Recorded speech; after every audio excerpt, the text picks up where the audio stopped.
Sir sir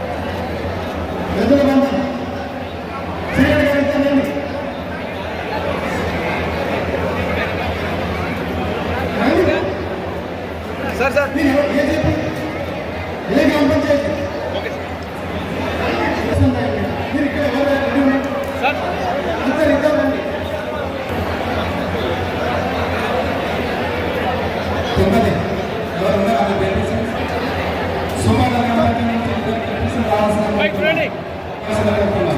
sir sir sir sir అమ్మమ్మ okay sir okay sir సార్కి ఎన్ని సార్కి అడ్డం ఉంటారు అదే మనం అట్లా చేస్తాం మరి సార్ సార్ సార్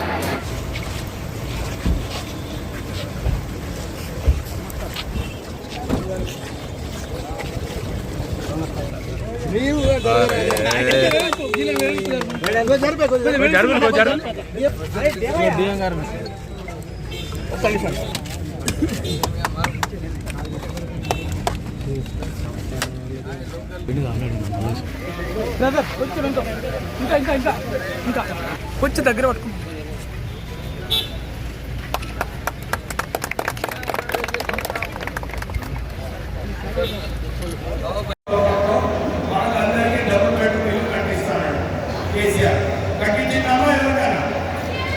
కట్టిస్తే చేతులు లేపండి, లేకుంటే ఎక్కడ కాలేదు.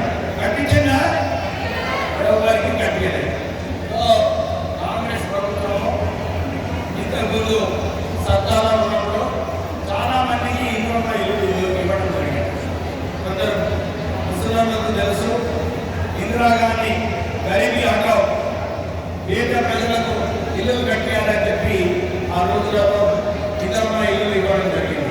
మళ్ళీ ఒకసారి ఎందుకంటే మోసం చేసింది కేసీఆర్, ప్రజలకు డబుల్ బెడ్రూమ్ ఇల్లు కట్టిస్తారని కట్టేయలే. కానీ ఆ కాళేశ్వరం ప్రాజెక్టు ₹1,00,00,000 ఖర్చు పెట్టి అక్కడ ఒక బొట్టు నీళ్ళు ఇవ్వకుండా కేవలం కమిషన్ల కోసం పైసలు దోచుకోనికి తెలంగాణ ప్రజలకు అన్యాయం చేసిన సంగతి మీ అందరికీ తెలుసు.